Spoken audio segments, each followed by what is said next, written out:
Good morning, everyone, to your Wheel and Anchor webinar, the Majestic Fjords of Norway.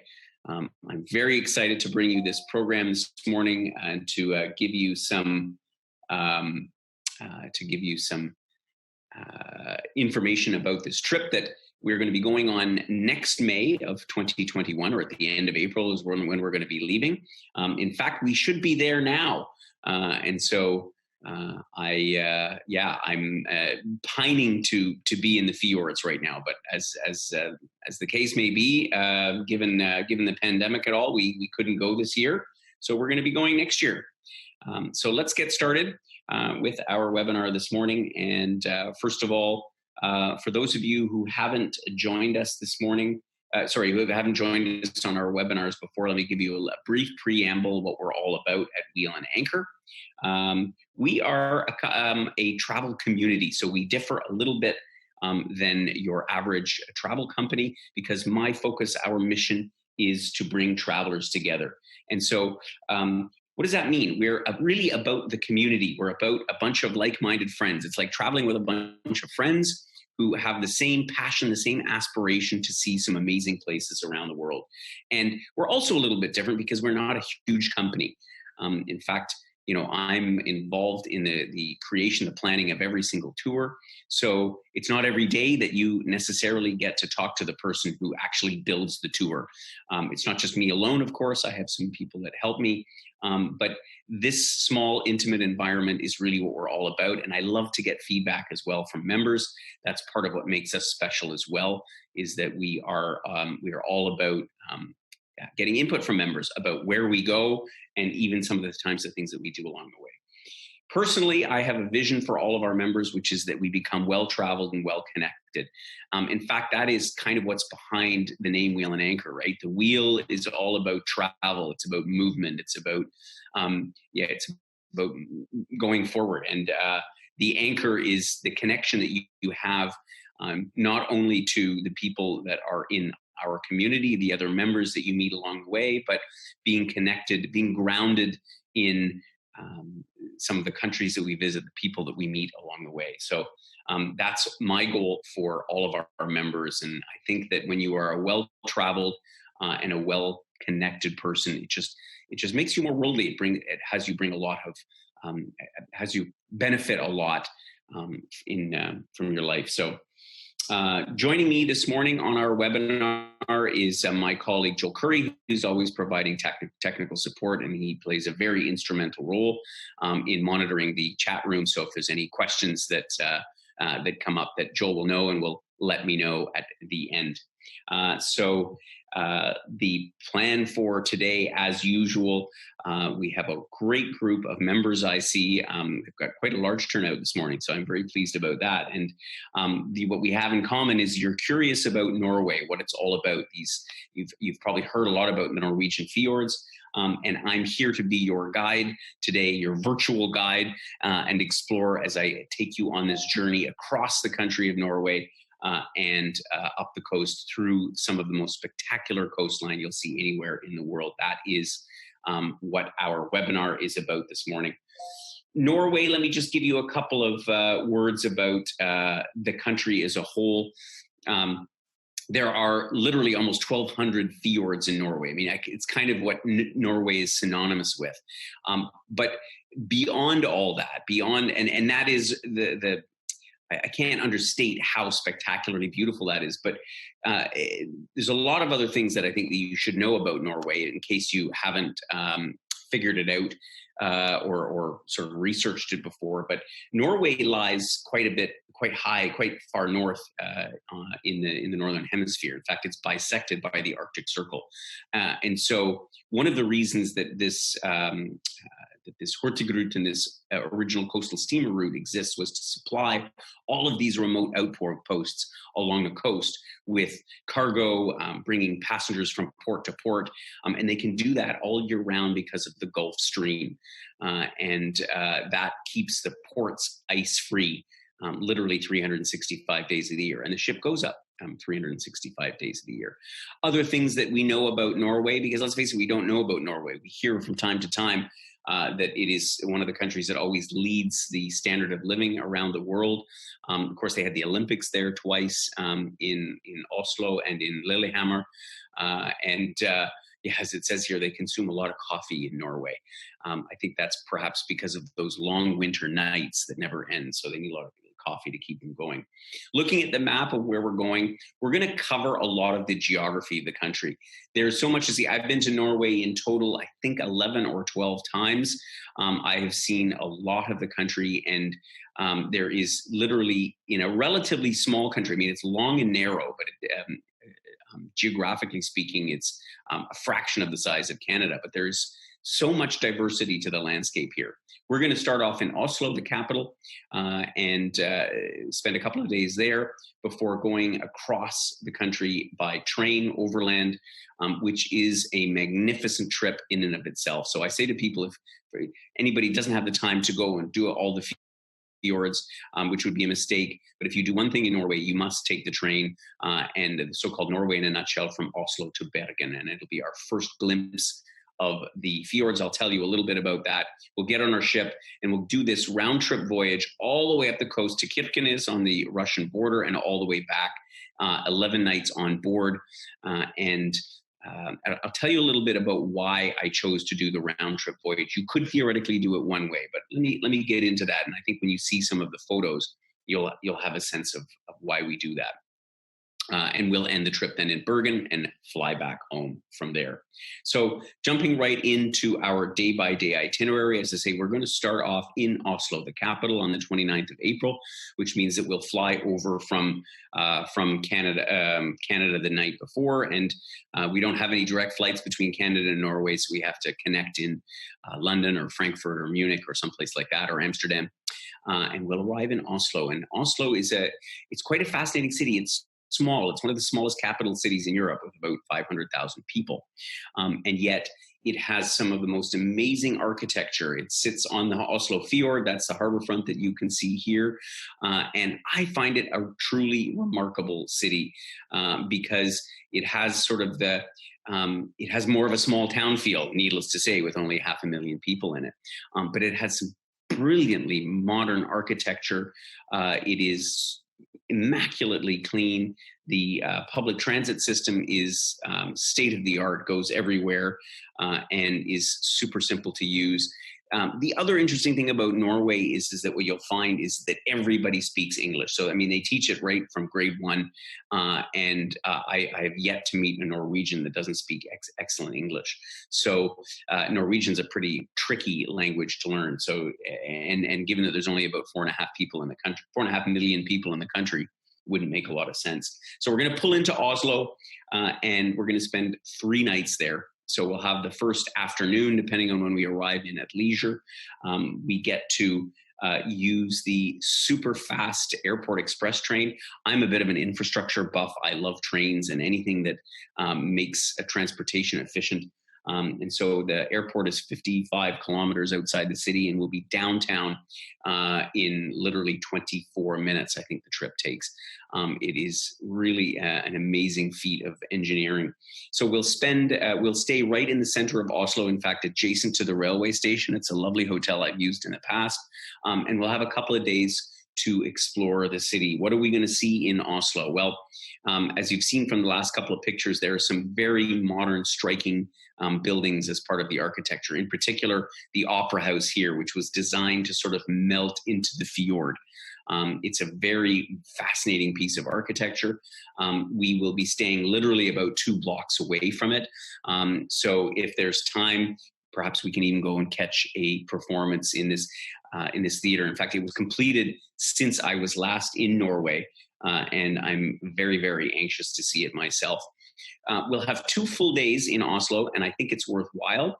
We'll have a guide that'll be accompanying us for half a day on both of the mornings, and will show us some of the key sites, a lot of which we can walk to. But I've also decided to include in here the so-called Oslo Pass. And the reason being is because the transportation system is so efficient, it goes everywhere, easy to use. everything that we need to see is very accessible using public transit. And I'm a big fan of that, as opposed to the traditional group in a highway coach. We're going to do things using local transportation with the assistance of our guide. It's going to take us to all kinds of neat places. Some of the other places that we might see while we're in Oslo, and again, the advantage of this pass is that you can go and do things that you particularly would like to do. Some people, for example, want to go up and see the site of where they had the Olympics in Oslo. The Holmenkollen ski jump is quite a dramatic structure. The way that it's built is it sort of it protrudes out without any like it's cantilevered out, and from the top you have an incredible view. It's situated on the mountain just outside of the center of the city, with an amazing view overlooking Oslo. But also we're going to see the Vigeland Sculpture Park. I love this park. It was built by one sculptor, and it over a period of 28 years, and it depicts the evolution of humanity. A remarkable place. So we'll spend some time there. We'll take a look at the museum island called Bugdøy, where we'll get to see the one of the highlights for me is the Viking ship museum, where they have the best preserved original Viking ships that are literally 1,000 years old, and many other sites to see around Oslo. So 2 days is barely enough time, but from there we are, as I say, going to head across the country overland by train. We'll hop on the train at 8 o'clock in the morning and make our way up by express train, first of all, which is going to take us out of Oslo, about 5 hours journey, high up into the mountains, to a town called Myrdal, which is about 900 meters above sea level. And from here, the adventure really begins, because we're going to be way up in the mountains. We're going to hop on this train called the FLAM railway. And the FLAM is the steepest non-cogwheel railway in the world, in fact. And this train, which is constantly billed as one of the most scenic rail journeys in the world, it's certainly one of my favorite. I remember when I first went on it, literally as a backpacker. I won't tell you how many years ago that was. And I was really taken by this narrow valley that you go through, and the waterfalls coming out, particularly in May. It's one of the reasons I like May, because the scenery is green and lush, and the waterfalls coming out it is picture postcard. The train takes us all the way down to sea level to the edge of one of the arms of the Sogne Fjord, which is, of course, the longest fjord in Norway. And then from there, we have a little bit of time in the town of Flåm, and we'll hop on a ferry boat, which will take us in and around out of the Sogne Fjord into the Nerøy Fjord, which is a UNESCO World Heritage Site. This will be your first glimpse of Norwegian fjords, and that the cliff walls rise up practically vertical from the sea level, and it is magnificent. This day, as I say, if it weren't even for the rest of the tour, this is probably my favorite day on the trip. I have so many favorite days on this trip. We arrive at the end of the ferry, we get on a bus, and then we get on a train again. So it's like all forms of transportation all in one day, and we'll arrive in the early evening in Bergen, which is the second largest city and the gateway to the Norwegian fjords. So we will get to spend 2 nights in Bergen, and that'll give us almost 2 full days there, which, again, Bergen is a city that I think is it's worth spending a little bit more time in. And Bergen is very colorful. We will, from our hotel, most of what there is to see in Bergen is walking distance. That being said, we're still going to equip you once again with a Bergen card, which enables you to use the public transportation system, because it is worthwhile to head up to, for example, take the funicular or even the cable car, where you have an incredible view over the city and the archipelago that surrounds Bergen. For music lovers, Edvard Grieg's house is there. He was famous for that Peer Gynt opera, which you'll probably, once you hear the tune, you'll be like, you'll certainly recognize what that is. And his home is just outside of the city center. But as I say, right within a short walk of the hotel is the Hanseatic Wharf, right out of the medieval era. All wood structures. that have been incredibly well preserved for over 1,000 years. And this is one of the highlights of Bergen. Not to mention, of course, the fish market and all the great food that they have there. So it is truly amazing. I see a question here from Fran, which hotel in Bergen? We're going to be staying in, I believe, the Orion Hotel this year, which is down in the center of town, but I will confirm that back to you, Fran. We are planning to run the program the same as we would have this year, with very few changes, frankly, because I've done this trip often enough that you can't really beat it the way that we're doing it. So as I say, we'll spend 2 nights in Bergen. We'll also have a half-day guided tour, but then we'll have time to explore on our own, either, as I say, using this Bergen card and going off and checking out some of the more adventurous sites around town, or just sticking close to downtown. We'll get on we'll head to the pier, to the Hurtigruten Pier, on the late afternoon of May the 6th, where we will be embarking on this beautiful vessel here. So let me say a few words about Hurtigruten. I had said at the outset that it is the original coastal steamer route. So they've been running for literally about 120 years up and down the coast of Norway. Primarily, originally, it was essentially the lifeline. It was like literally the mail boat that was delivering mail and cargo and everything else up and down the coast. Over the years, it evolved because as tourists started to come on board and realize how spectacular beautiful it is, they started to adapt their ships. And the Richard With is part of the contemporary series of ships that were built, functional, so that they are sort of a hybrid between a cruise ship, a ferry, and just a regular passenger vessel. So the experience on board is very different than a normal cruise, because you have not only the guests from abroad who are along for the whole entire journey, but you've got Norwegians coming and going at every single port that you stop in, which is interesting because it allows you a chance to chat with the people. And the Norwegians are super friendly. As I said at the outset, they all speak English. So invariably in the cafeteria, in the coffee shop, you'll meet, it might be students going back to university, what have you. It's truly an amazing experience that is very different than any other voyage that I'm familiar with. On board this ship, again, part of the reason I chose this date and this particular ship is the last one of the contemporary series of ships to have been completely remodeled in 2018. So here you get a sense of the interiors. Very, very fresh looking. They've also added some interesting features to it. They have a fine dining restaurant, an a la carte restaurant, which you can book in addition to the regular restaurant, which has our meals that are served, for the daily program. They've added hot tubs.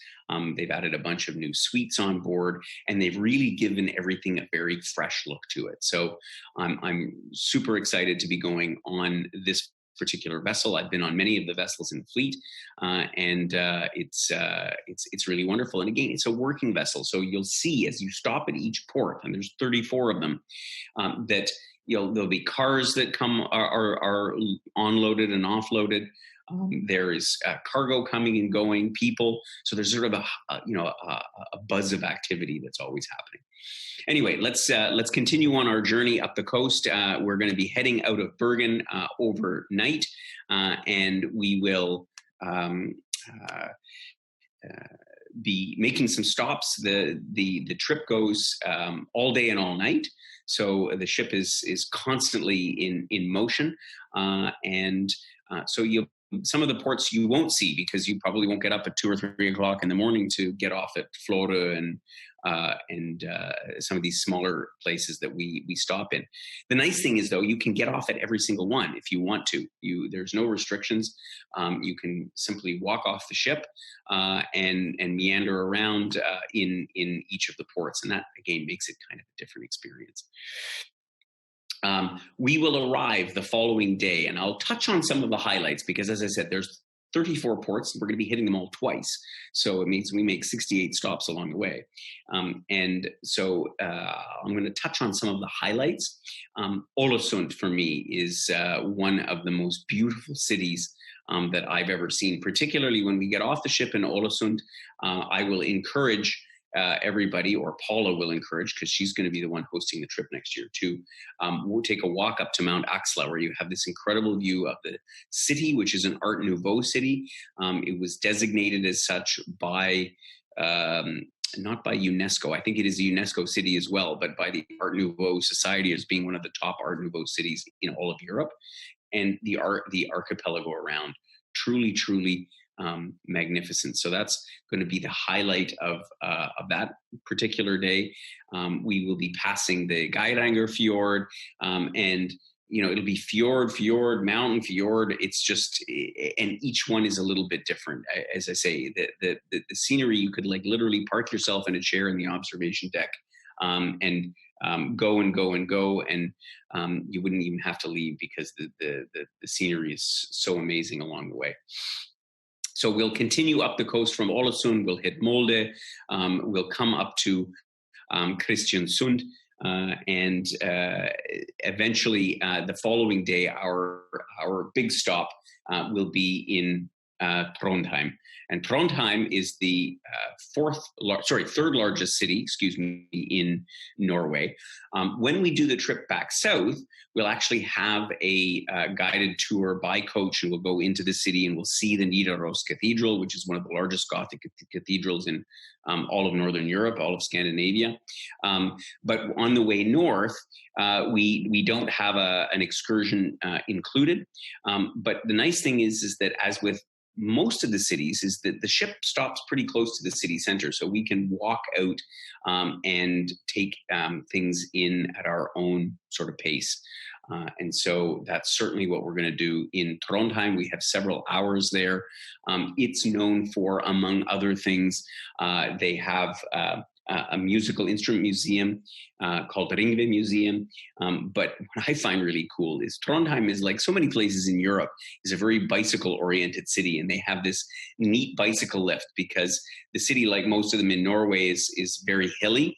And to get from the central part of the city up to sort of one of the suburbs, it's quite a steep hill. So to help those cyclists along, they built a bicycle escalator. So you drive your bike onto this sort of conveyor belt that takes you up the hill, so you don't have to pedal all the way up. It's a remarkable piece of engineering. That's the one thing about Norway, of course. They built up this massive sovereign wealth fund with all of the oil that they've sold over the years. But the investments they've made into infrastructure are truly, truly remarkable. And again, it's one of the many, many things beyond the scenery that Norway is so, I wouldn't say it's known for. Each trip, I'm always taken aback by what new tunnel, what new bridge that they have managed to construct. So our trip continues further north. And as I said at the beginning, Norway is bisected by the Arctic Circle. So we're actually going to pass through the Arctic Circle, 66 degrees, 33 minutes north. If you think about where the Arctic Circle is in Canada, and how far north that is. I mean, how many of you have actually been north of the Arctic Circle in Canada? Probably not many. I haven't.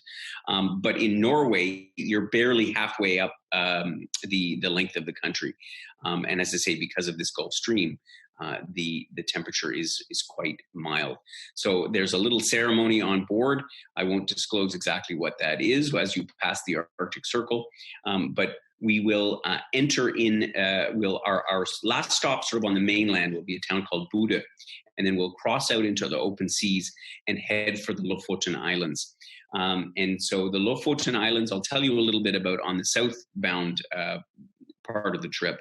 But when you're going north, you're arriving in there later in the evening. Of course, at this time of May, we already have the beginnings of, we don't have the midnight sun, but almost. So it's light until fairly late in the evening, and you see this incredible wall of mountains that is literally like poking out of the sea. And as you cross the straits from Buda, it's just one of the most amazing things to sail towards. So we'll pull into Svolvær later in the evening, and we'll be passing through the Lofoten Islands during the night on the way north, but we'll get to see them when we head back south. So the following day, we continue up north, and our highlight of the trip today is stopping in at Tromsø. And Tromsø is the capital of Arctic Norway. It's the gateway to the Norwegian Arctic, which includes the archipelago of Svalbard, which is about 1,000 kilometers north of the mainland itself, on its way to the North Pole. It's where a lot of polar research takes place, more so even than in Canada, because it's more accessible. And Tromsø, which is a university town, is the gateway there. We'll have time to, there's excursions available in any one of these trips, and we have selected 6, sort of the top 6, if you will, to do. In Tromsø, we'll be on our own, and what I certainly like to do is go to exactly where this photograph was taken, which is at the top of the cable car called Fjellheisen.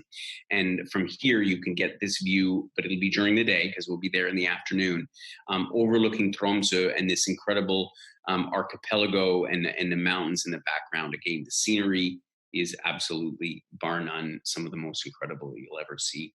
And Tromsø is also one of the highest, most northerly major cities, because again, we are north of the Arctic Circle. So I don't know how many major cities that you can name north of the Arctic Circle. I can tell you there aren't many, and Tromsø is certainly one of the largest ones. So our ship continues up north. And just to give you a sense of what the daily itinerary is like on board, as I say, there are 34 ports of call in total. So you stop on any given day at sort of between 5 and 7 ports. Sometimes it's only 15 minutes or half an hour because they're relatively small towns. So the pace on board is relaxed. They don't have a ton of, they're not known for entertainment like you have on a big cruise ship, because the entertainment is simply in watching this magnificent coastline as you go by.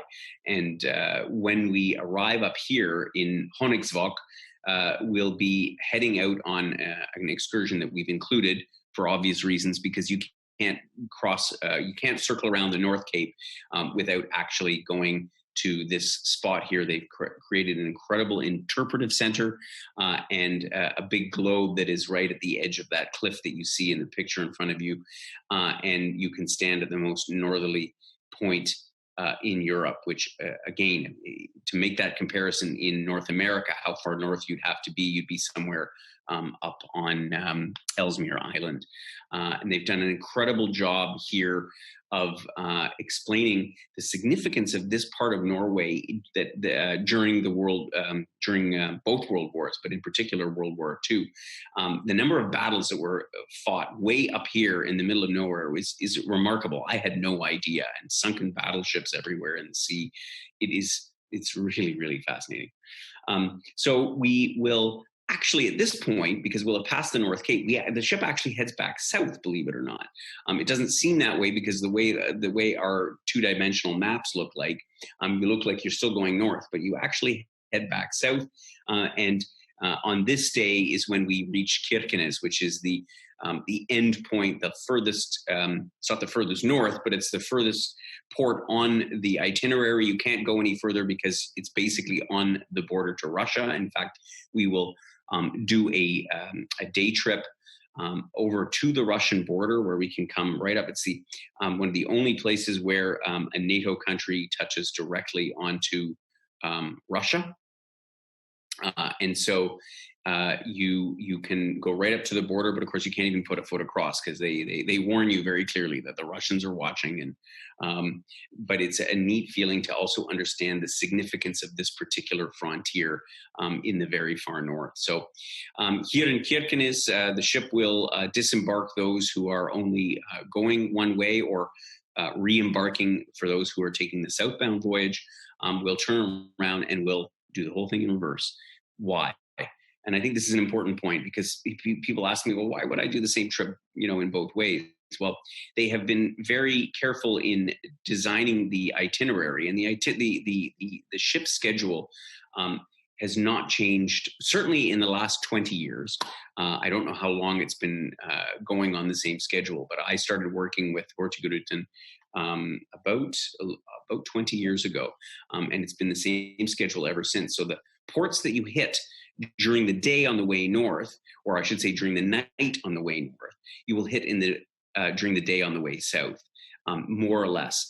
And it basically means that you have it's like it was two different cruises, because even though you pass the same ports, the scenery that you see is completely different, because you will, unless you're somebody that likes to stay up all night, you won't have seen it on the way north. So we'll head back south from Kirkenes, and here we're going to stop once again at Honningsvåg, and also at HAMMERFEST, which HAMMERFEST has quite an interesting story behind it. That's where the home of the Royal and Ancient Polar Bear Society is. They don't have a tremendous amount of polar bears in this part of Norway. Most of them are up in Svalbard, but nevertheless, this is where their protectorate is, if you will, the organization that looks after their preservation. So one of the stops along the way. But it's this next day that is probably the most scenic of the whole entire voyage. And it's here where we will disembark in just forgot the name of the town. Harstad, excuse me. We will go on the excursion that they call Taste of Vesterålen. So the Lofoten Islands, as you see on the title on the screen, and the Vesterålen Islands, which are two archipelagos in the northern part of Norway, have to be the most breathtaking place I've ever been. It literally looks like what you see here, but in various shapes and forms. And we'll spend the whole day going by coach, and also obviously partly by ship, driving around this incredible coastline. The scenery here is amazing. One of these days, I'm actually going to organize a hiking tour as well for those that are interested in the Lofoten Islands, and treks through some of these mountains that are up there. I can't even begin to tell you. We're also going to visit a Viking longhouse, which is the original. It's a replica of the original Viking structures, where they basically all of their ceremonies were held and all their meals were held, and everybody, the locals, dress up in the original Viking attire, and the meals are served. It's really quite a remarkable experience. It's one of the many things that we're going to do while in the Lofoten Islands. But I tell you, your camera is going to be, you're going to need something to hold it up in front of you the whole time, because it's just one nonstop panoramic view after the other. So anyway, enough about that. We continue south, and once again, as we pass some of these other towns that we will have passed at the night on the way north, like Rørvik, and we're going to pass through the Seven Sisters Mountains that you see here, and each one of these mountain peaks has a particular Norse legend behind it, and they'll tell you all about it while you're on the trip.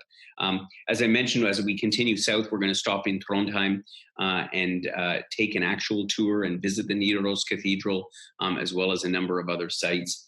But what we can also do that day, in this particular excursion is not one that we've put into the program, but one of the incredible engineering marvels, and you'll see so many of them along the way, but is this Atlantic road that goes between Kristiansund and Molde. And it literally is this road, causeway, series of bridges that jumps from island to shoal to island over a period of 15 or 18 kilometers in between Kristiansund and Molde. It is, again, truly, truly amazing. People drive all the way up from Central Europe, all the way up to Norway, 2,000 kilometers, just to drive along this stretch of road. So it's one of the other things that you can do. I should mention that in addition to the excursions that we include in the program, which as far as I'm concerned are the must-dos, there are literally about 30 other trips that you can do, from super adventurous stuff like Zodiac rafting up in the north, to bird watching safaris, to going to the Svartisen Glacier, to more culturally oriented trips. There's just so much to choose from on board the ship. But frankly, what I find is that a lot of the people I've traveled with, Canadians, have simply been content to just enjoy the scenery, and with a good book and a glass of wine or a cup of tea, and see as you pass this incredible coastline. So we'll continue south, and we'll be heading towards the end of our magnificent voyage. We'll pass the North Fjord along the way, the longest one in Norway. And these fjords are so long that you can't see the end of them. I mean, the Sogne Fjord is like 250 kilometers protruding in, and we'll of course have the chance to visit that one when we do the trip from Oslo to Bergen. But they all have this incredible scenery in common, these steep cliffs, waterfalls. It just doesn't get any better than that. So we'll arrive back in Bergen, and we'll disembark from our ship and spend one more night before we'll have a nice farewell dinner, probably down by the fisherman's market in the center of town, and then we will bid a fond farewell and have some incredible memories and probably several thousand photos on our cameras, or on our phones, as it were, as we head out of Norway. So that is the trip in a nutshell. And I'll give you a few of the details of the program. And I must say that I am very empathetic, particularly to those who were booked. We had almost a sold out trip this year to Norway, and we couldn't go. We would literally be riding the train from Oslo to Bergen today. But yeah, it just didn't work out that way for a lot of travels this year. So we know that there's a lot of work to be done to get the world ready again for travel. So we're not expecting a huge number of people to sort of jump on board right away. But nevertheless, here are some of the details for you. Our pricing for this program starts at about $71.80 based on double occupancy for inside cabins. And you can sort of upgrade to nicer outside and superior cabins without relatively speaking, without a tremendous premium. And of course, everything we do is in Canadian dollars. We include, as with most of our trips, most of the essentials. So on board the ship, you get 3 meals a day, and they have really gone to the so-called Norwegian coastal kitchen is what the cuisine that they offer on board the ship. So it has changed so much over the 20 years that I've been working with Hurtigruten, that they place a tremendous pride in this farm to table type experience. So they're bringing fresh produce on board, and you see farms even north of the Arctic Circle because, again, of this temperate climate that the Gulf Stream enables along the coast. So anyway, coming back to the inclusions, we include pretty much everything you need along the trip. Of course, the usual things are not included. So the airfare, which we can arrange for you, of course, as well as cancellation of medical insurance, any other shore excursions, and we can give you a list of those. So you can do shore excursions to your heart's content. I'm also happy to give advice on which ones I think are worthwhile and which ones perhaps less so. And then, there's a few other meals, particularly while on land, a couple lunches and so on that are not included in the program, but you're looking pretty good. Airfare wise, we are looking at somewhere between $900 and $1,300 from cities across Canada, depending on the routing that you take. I will make the caveat, as I've been saying in webinars for the last few weeks, is that we will likely see a lot of fluctuation in airfares in the short term, meaning in the next few months as the global air industry sort of comes back to normal. So I think if you were to do a Google, or if you do Expedia search on what airfares are today, you'd be probably shocked at the prices because they're probably double that. And anyway, I won't get into all of the reasons for all of that, but this is where the price points should be for airfare. And of course, there's premium economy and business class upgrades that are available as well. Finally, before I get to the questions, if you do have a question that you'd like to get answered about our program, at any time, you're welcome to email me or to email bookings at or info@wheelandanchor.ca. It all comes to our desks, and we are delighted to answer any of your questions. And I see that a number of them have come in now, so excuse me for not having addressed them earlier. So let me go through all the questions that we've got. So just bear with us for a second.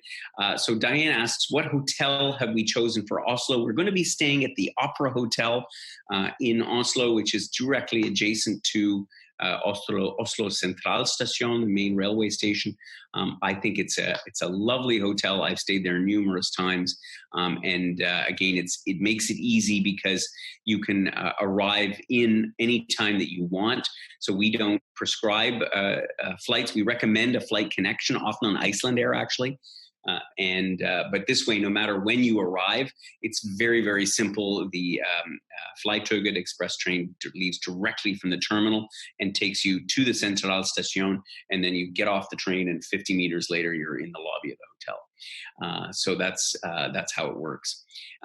So long answer to a short question, Diane. Another question from Diane: if there's an opportunity to get off of the North Cape, yes, that excursion is included, in fact, and you must see the North Cape. So we will definitely go there, and that, as I say, is one of the programs that we will include because it's a highlight. There's so many, but that's an important one. Okay, let's see here. John asks, how cold is it in the Arctic region at this time of the year? Well, as I said, the temperature is moderated by the Gulf Stream.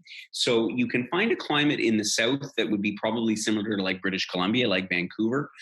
So quite mild in May. Temperatures probably averaging in the high teens during the day, and perhaps dropping to sort of 10 degrees at night. Interestingly, 2,000 kilometers further north, it's not a lot colder. It could drop to, say, 10 degrees during the day. It could be 8 to 10 degrees.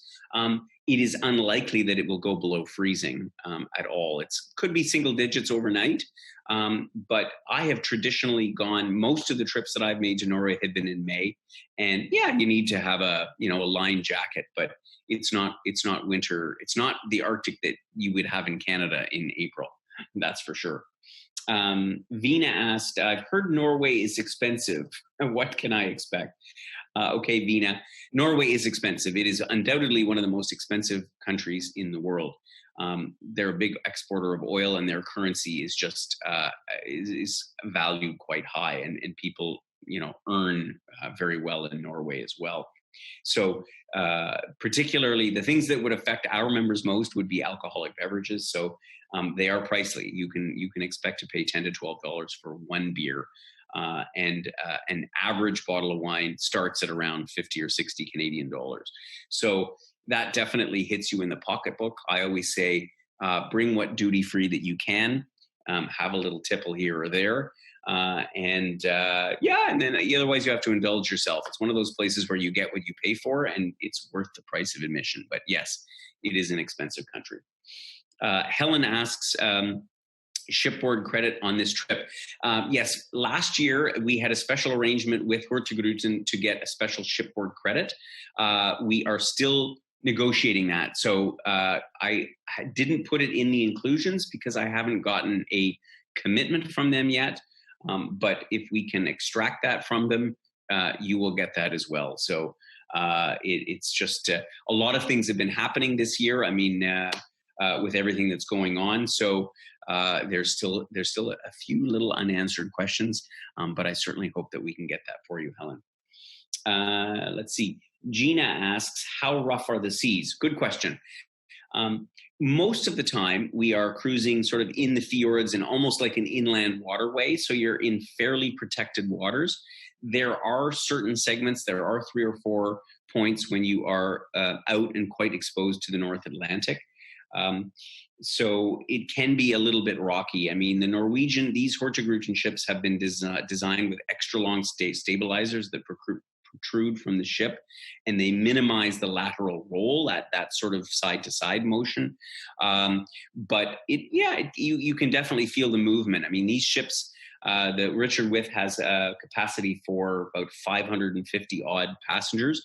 So they're not as large as some of these big giant cruise ships. So you do feel the motion a little bit more, but it's not, and this is again, part of the reason I choose May is because the weather tends to be more calm and stable, and you don't generally get the high winds that cause these huge ocean swells. I do recommend, if you are the least bit susceptible to any kind of motion sickness, those patches that people get that they put under their chin or on their arms or whatever do work really well. But I wouldn't lie to you. There is a little bit of motion on. Sometimes it's usually no more. The longest stretch from Bodø to Stamsund and the Lofoten Islands is about a 3-hour crossing. That's about the worst bit when you're really exposed to the open ocean. Let me see. Okay, hang on a sec here. Then we have a question from June. What amount of deposit is required to book? The deposit for this year will be $2,500 Canadian. And just an important note for everyone that's joining us this year, because of everything that's going on at the moment, we have negotiated with Hurtigruten and with our other partners in Norway.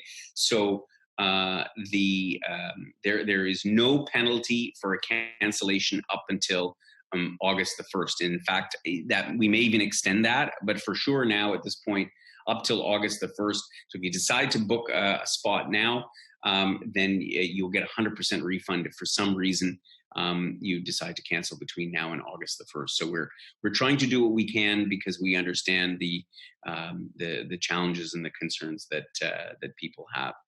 Let me see here. Okay, I think this is all the questions. Joel, have I got any other questions here? Joel will let me know. No, I think that's it. Okay. So if you have any other questions, we're here, and we'd be delighted to hear from you. And if I haven't had a chance to speak to you personally in the over the last several weeks, please drop me a note. I'd love to give you a call, talk about this, talk about travel, talk about anything. We all need some good news. So I hope you've enjoyed our webinar this morning on the Majestic Fjords of Norway. I can't wait if you don't decide to come along with us this coming year. One place you must go on your list is Norway. No matter when you get there, it is truly one of the most amazing trips, I think, anywhere. So have yourselves a wonderful day, and I look forward to hearing from you really soon.